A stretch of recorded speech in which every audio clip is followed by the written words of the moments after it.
Good morning, my dear students. This is your Anandappa sir. Last class we are discussed meaning and characters of private companies. Today we are discuss about a public company. What do you mean by public company?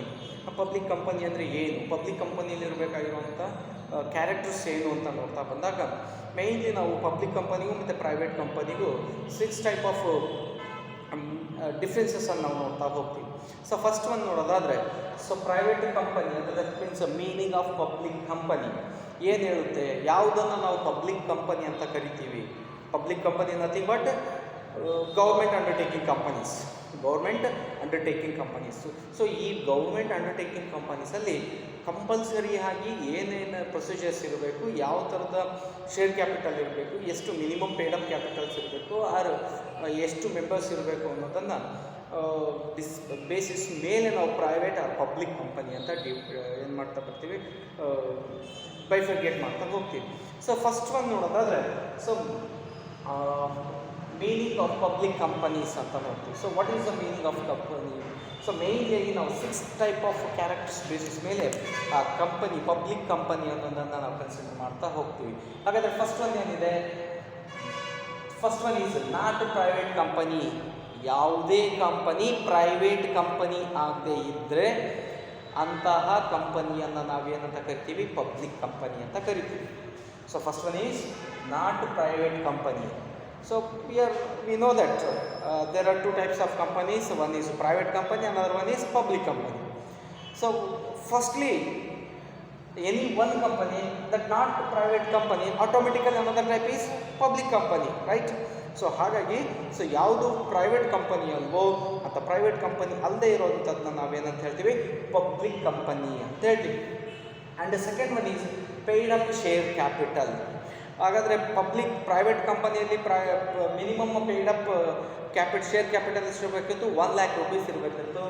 But public ಕಂಪನಿಲಿ minimum paid up share capital 5 lakh rupees ಅಂತ ಹೇಳ್ತಾರೆ, ₹5 lakh. So first one private company ಆದರೆ minimum paid up share capital 1 lakh rupees. Public company ಆದರೆ minimum paid up share capital 5 lakh rupees. So ಹೀಗೆ 5 lakh rupees minimum paid up share capital ಇರಬೇಕು. ಅಂಥ minimum paid up share capital 5 lakh rupees ಇರೋದು ನಾವು public company ಅಂತ consider ಮಾಡ್ತೀವಿ. Then next ಒಂದು ನೋಡೋದಾದರೆ ಮೆಂಬರ್ಶಿಪ್ ಅಂತ ಹೇಳ್ತೀವಿ. ಸೊ ಮೆಂಬರ್ಶಿಪ್ ಅಂತ ಬಂದಾಗ, ಸೊ ಪ್ರೈವೇಟ್ ಕಂಪನಿಯಲ್ಲಿ ಅಟ್ಲೀಸ್ಟ್ 2 members ಇರಬೇಕಿತ್ತು. ಬಟ್ ಪಬ್ಲಿಕ್ ಕಂಪನಿಯಲ್ಲಿ ಮೆಂಬರ್ಶಿಪ್ಪು ಮಿನಿಮಮ್ ಮೆಂಬರ್ಸು 7 ಮೆಂಬರ್ಸಿನ ರಿಕ್ವೈರ್ಮೆಂಟ್ಸ್ ಇರುತ್ತೆ. ಮಿನಿಮಮ್ ಎಷ್ಟು ಇರಬೇಕು, ಪಬ್ಲಿಕ್ ಕಂಪನಿಲಿ 7 ಮೆಂಬರ್ಸಿನ ರಿಕ್ವೈರ್ಮೆಂಟ್ ಇದೆ.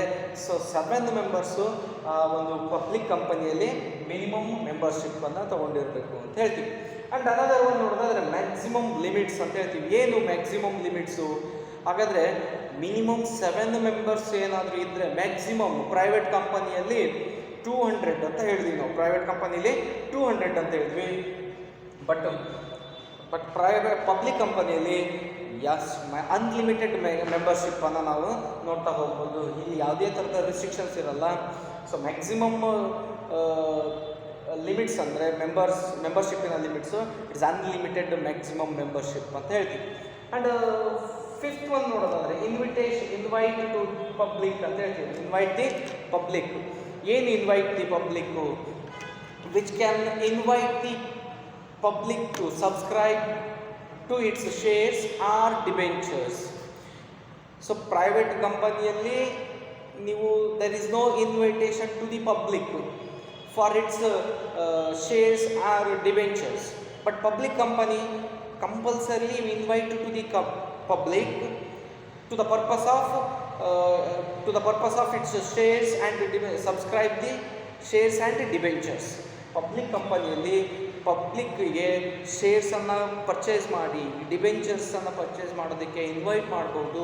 ಬಟ್ ಪ್ರೈವೇಟ್ ಕಂಪನಿಯಲ್ಲಿ ಅದು ಯಾವುದಕ್ಕೂ ಅಲೋ ಇರಲ್ಲ. But public company nothing but public each and every activities related to the publics. ಯಾವುದೇ ಒಂದು ಆ್ಯಕ್ಟಿವಿಟೀಸ್ ಇದ್ರೂ ಅದು ಪಬ್ಲಿಕ್ಕಿಗೆ ಸಂಬಂಧಪಟ್ಟಿರೋದ್ರಿಂದ ಇಲ್ಲಿನ shares debentures anyone so public subscribe ಮಾಡ್ಕೋಬೋದು. ಸೊ ಆ ಪರ್ಪಸ್ಲಿ ಏನಾಗ್ತಾ ಬರುತ್ತೆ, ಪಬ್ಲಿಕ್ ಇನ್ವೈಟ್ ಮಾಡೋಂಥ ಚಾನ್ಸಸ್ ಇದೆ. ಸೊ ಹಾಗಾಗಿ it's invited to the public to subscribe the shares and the debentures. Shares are debentures.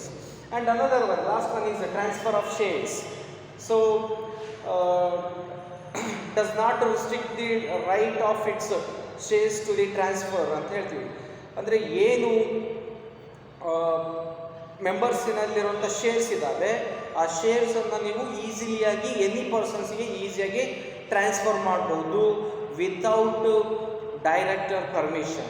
Without director permission, you can easily transfer to the others your shares.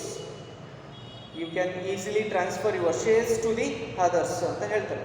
So ಹೀಗೆ ಪ್ರತಿಯೊಬ್ಬರಿಗೂ ನೀವು ಯಾರಿಗೆ ಬೇಕಾದ್ರೂ ನಿಮ್ಮ ಶೇರ್ಸನ್ನು ಈಸಿಯಾಗಿ ಟ್ರಾನ್ಸ್ಫರ್ ಮಾಡ್ಬೋದು. ಸೊ ಈಸಿಯಾಗಿ ಟ್ರಾನ್ಸ್ಫರ್ ಮಾಡೋಂಥ ಒಂದು ಏನು ಒಂದು ಕ್ಯಾರೆಕ್ಟರ್ಸ್ ಇರುತ್ತೆ. ಸೊ ಅದನ್ನ ಕ್ಯಾರೆಕ್ಟರ್ಸನ್ನು ನಾವು ಹೇಳ್ತೀವಿ ಟ್ರಾನ್ಸ್ಫರ್ ಆಫ್ ಶೇರ್ಸ್ ಅಂತ ಹೇಳ್ತೀವಿ. ಸೊ ನೋಡಿ, ಸೊ ಪ್ರೈವೇಟ್ ಕಂಪ್ನಿಗೂ ಪಬ್ಲಿಕ್ ಕಂಪನಿಗೂ ಇರುವಂಥ ಮೇಜರ್ ಮೀನಿಂಗ್ಸನ್ನು ನೋಡೋದಾದರೆ, ಸೊ ಯಾವುದು ಪ್ರೈವೇಟ್ ಕಂಪನಿ ಅಲ್ವೋ ಅದನ್ನು ನಾವು ಪಬ್ಲಿಕ್ ಕಂಪನಿ ಅಂತ ಹೇಳ್ತೀವಿ. ಯಾವುದು minimum paid up capital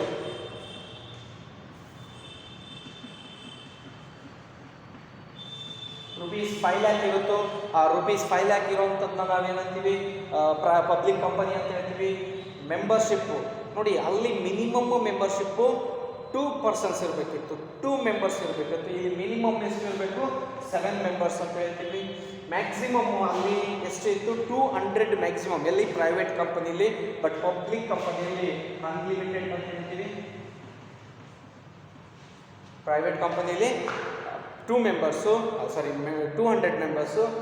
public ಕಂಪನಿಯಲ್ಲಿ ಅನ್ಲಿಮಿಟೆಡ್ ಅಂತ ಹೇಳ್ತೀವಿ. ದೆನ್ ಥರ್ಡ್ ಒಂದು ಇನ್ವಿಟೇಷನ್ ಅಂತ, ಇನ್ವಿಟೇಷನ್ ದಿ ಪಬ್ಲಿಕ್ ಅಂತ ಹೇಳ್ತೀವಿ.